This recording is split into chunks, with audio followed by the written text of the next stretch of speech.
March 1943. North Atlantic Ocean, 02:17 a.m. No moon, no stars, no horizon, only black water.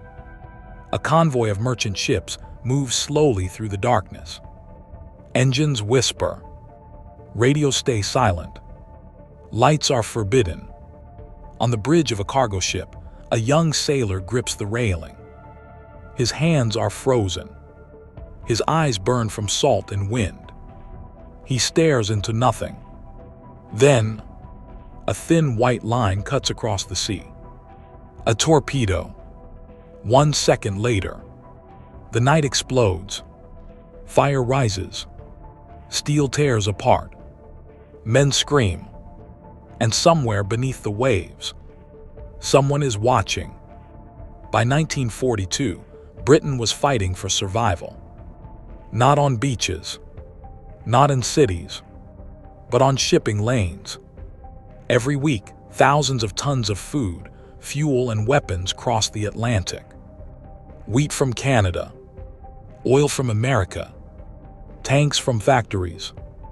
Without these ships, Britain would starve. Factories would stop. Aircraft would be grounded. Churchill understood this better than anyone. He later admitted, "The only thing that ever really frightened me was the U-boat peril." Each convoy was a floating lifeline. Dozens of slow merchant ships, escorted by a handful of small warships. Destroyers, corvettes, old patrol boats. Many had outdated sonar, weak radar, limited fuel. They couldn't protect every angle. And the Atlantic was enormous. Thousands of kilometers of open water. No cover, no rescue. If a ship went down, survivors had minutes, maybe hours, before hypothermia took them. The ocean was as deadly as the enemy. Life on convoy duty was brutal. Sailors slept in wet clothes, ate cold food, endured constant fear. Every shadow could be a periscope. Every wave could hide death. At night, no one spoke loudly. No one smoked. No one moved unnecessarily. Because sound traveled far. And somewhere out there, German submarines were listening, waiting, hunting. German submariners didn't fight like traditional navies. They hunted, like wolves. That was no metaphor. It was doctrine. Karl Dönitz, commander of Germany's U-boat force, understood one thing clearly. A single submarine was weak, slow underwater, limited vision, limited torpedoes. But many submarines, coordinated, patient, connected by radio, could destroy anything. This became the Wolfpack system. A lone U-boat would patrol shipping routes, silently, for days, sometimes weeks. When it spotted a convoy, it did not attack immediately.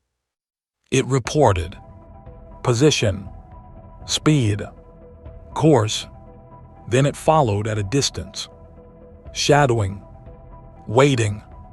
Meanwhile, headquarters in France and Germany redirected other submarines.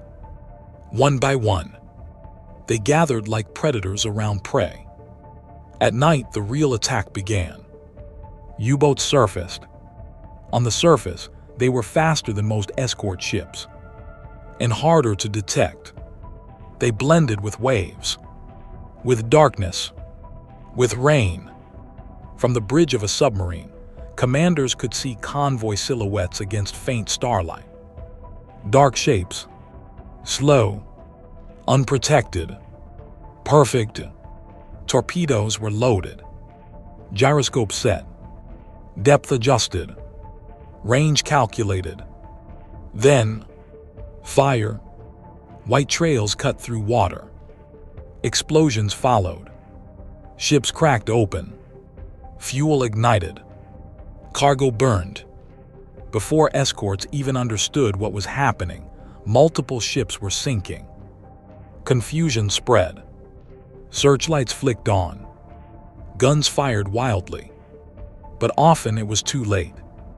U-boats slipped away, diving deep, changing position, waiting for the next opening. Some commanders became legends. Gunther Prien, Otto Kretschmer, Wolfgang Luth. They sank dozens of ships. Newspapers called them heroes. Crews were rewarded, celebrated. Inside submarines, morale was high. Victories were frequent. Losses were rare. In 1942, along the American coast, U-boats even attacked ships within sight of cities. Burning tankers illuminated beaches. Civilians watched in horror. America was unprepared. Lights were still on at night. Silhouettes were clear. Targets were everywhere. U-boat commanders called it the second happy time. For a moment, it seemed like Germany might choke Britain into surrender. But success creates arrogance, and arrogance creates mistakes. By early 1943, the wolf packs had grown bold. Too bold. They attacked larger convoys, stronger escorts, better defended routes. And the Allies were learning, watching, recording, preparing. A storm was coming, and the hunters would soon become prey. March 1943, the deadliest month of the Battle of the Atlantic. For Allied shipping, it was a nightmare. For German submariners, it felt like victory. That month alone, U-boats sank more than 100 Allied merchant ships, over 600,000 tons of cargo. Food, fuel, ammunition, medical supplies, all gone. Convoys vanished. Routes were abandoned. Insurance companies refused coverage. Some British officials quietly feared collapse. Inside submarines, celebrations were muted but real. Crews marked sinkings with chalk on bulkheads. Songs were sung. Letters home spoke of confidence. "We are winning," one sailor wrote. But beneath the success, cracks were forming. Allied escorts were increasing. More destroyers, more corvettes, better trained crews. Radar began appearing on escort ships, not just on land. At sea, for the first time, submarines could be detected at night. In fog, in rain, in total darkness, even when surfaced. Then came HFDF, high-frequency direction finding, hunter-killer radio tracking. Every U-boat transmission could now be located. Every report to headquarters was a risk. Wolf packs depended on radio, and radio was becoming dangerous. Air coverage expanded too. Long-range aircraft began closing the air gap in the Atlantic. Liberator bombers, Sunderland flying boats. They patrolled areas once unreachable. Nowhere was safe. Still, in March 1943, the numbers looked good. Germany believed it was close to victory. Dönitz told Hitler, "One more push and Britain will collapse." But the Allies were preparing a counterattack. Quietly, systematically, with technology and training. April would change everything. April 1943. The Atlantic no longer belonged to the wolves. It was becoming a trap. Allied escorts were no longer passive defenders. They were hunters. New radar systems could detect a submarine's conning tower at night from kilometers away. No moon required. No searchlight needed. Just a flicker on a screen. Then came improved sonar. ASDIC systems grew more accurate. Operators could now estimate depth, speed, direction. a submarine underwater was no longer invisible. It was traceable, and once detected, it could not outrun destroyers for long. Depth charges were upgraded. Patterns tightened. Explosions grew closer, more precise. Some escorts deployed a new weapon, Hedgehog. Unlike depth charges, it exploded only on contact. Silent, sudden, deadly. Submarines never knew they were hit until the hull split open. Above the sea, air patrols closed the final gaps. Long-range B-24 Liberators roamed vast stretches of ocean. They carried radar. They carried depth charges. They carried new weapons like acoustic homing torpedoes. U-boat crews began reporting something new in their logs. Aircraft sighted unexpectedly. Radar contact at night. Attacked while surfaced. The surprise advantage was gone. Worse still, Allied codebreakers at Bletchley Park were reading German naval communications. Enigma, the secret cipher machine. U-boat patrol lines were no longer secret. Convoys were rerouted. Ambushes avoided. Sometimes, escorts sailed directly toward wolfpacks, intentionally, turning the hunt around. In May 1943, the tide broke. 41 U-boats were sunk in 1 month. 41. For Germany, it was catastrophic. Experienced commanders died. Entire crews vanished. Training replacements became rushed. Fuel shortages worsened. Morale shifted from pride to fear. Inside one damaged submarine, a survivor later wrote, "We realized the sea was no longer ours." And Admiral Dönitz understood the numbers. Losses were unsustainable.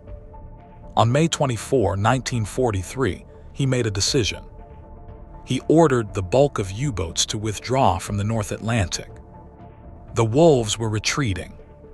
By the summer of 1943, the Atlantic felt different.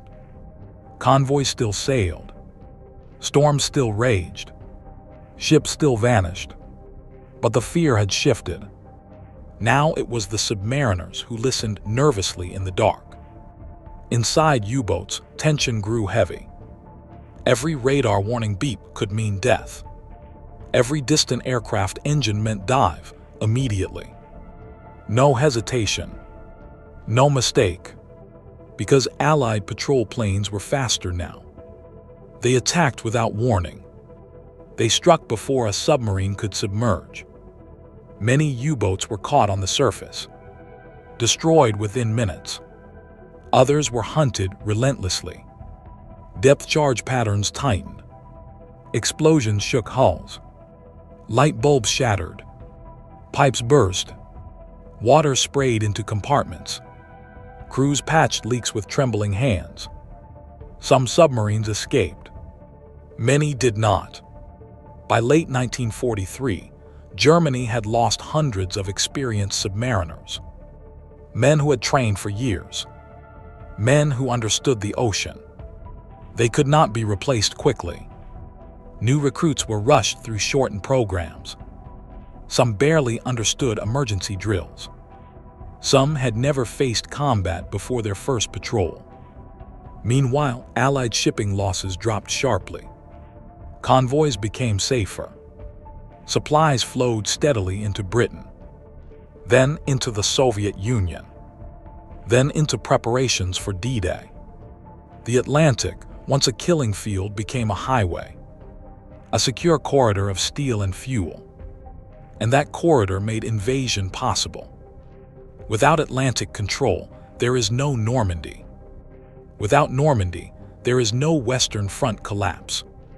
The Battle of the Atlantic was not glamorous. It had no dramatic surrender ceremony, no iconic beach photograph, but it lasted longer than any other campaign of the war.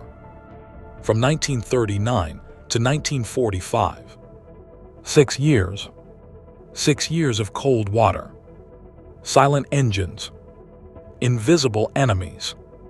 In the end, technology, coordination, and intelligence defeated stealth. Radar beat darkness. Sonar beat silence. Code breaking beat secrecy. And the wolves became prey. After the war, one British naval officer said, "We did not defeat the submarines with courage alone.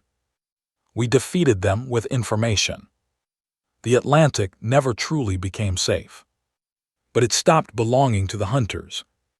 And when that happened, the outcome of the war was sealed.